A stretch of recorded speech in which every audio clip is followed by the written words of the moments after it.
തെരഞ്ഞെടുപ്പ് ഫലം എന്തായിരിക്കുമെന്ന കണക്കുകൂട്ടലിന്റെ അവസാന ലാപ്പിൽ ഇടതുമുന്നണിയിലെ ഘടകകക്ഷികളും അങ്കലാപ്പിലാണ്. വിജയം 10 സീറ്റിലേക്ക് ചുരുങ്ങുമെന്ന് വിലയിരുത്തിയ സിപിഐക്കു പിന്നാലെ ഇടതുമുന്നണിയിലെ ചെറുകക്ഷികളിലും ആശങ്കയുടെ കരിനിഴൽ വീശുന്നുണ്ട്.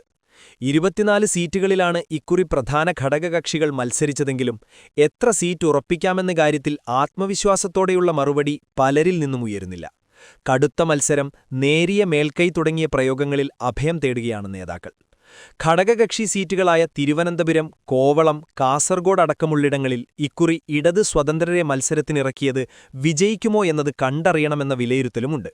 12 സീറ്റുകളിൽ മത്സരിച്ച പ്രധാന ഘടകകക്ഷിയായ കേരള കോൺഗ്രസ് മാണി വിഭാഗം ഉറപ്പായി വിജയിക്കുമെന്ന് കണക്കുകൂട്ടുന്നത് 3 സീറ്റാണ്.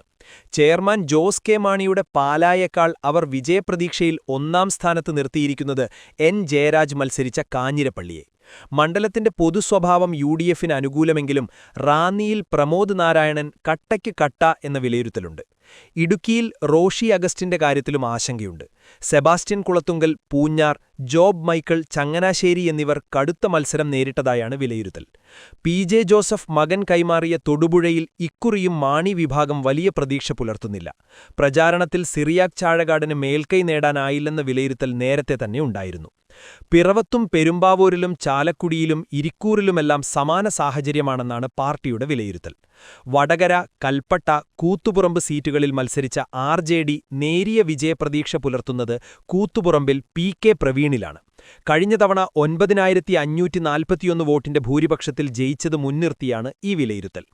മന്ത്രി കെ. കൃഷ്ണൻകുട്ടിയുടെ നേതൃത്വത്തിലുള്ള ഇന്ത്യൻ സോഷ്യലിസ്റ്റ് ജനതാദൾ ചിറ്റൂരിലും എറണാകുളത്തും തിരുവല്ലയിലുമാണ് മത്സരിച്ചത്. മത്സരം കടുപ്പമേറിയതായിരുന്നെങ്കിലും തിരുവല്ലയിൽ മാത്യു ടി തോമസ് വിജയപ്രതീക്ഷ പുലർത്തുന്നുണ്ട്.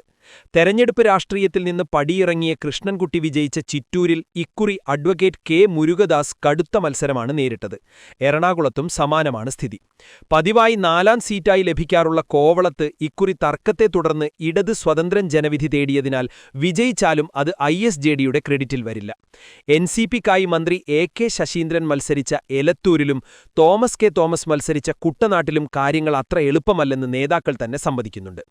എലത്തൂരിൽ കഴിഞ്ഞ തവണ 38,502 വോട്ടിന്റെ ഭൂരിപക്ഷം ലഭിച്ചതാണ് AK ശശീന്ദ്രന് ആത്മവിശ്വാസമേകുന്നത്.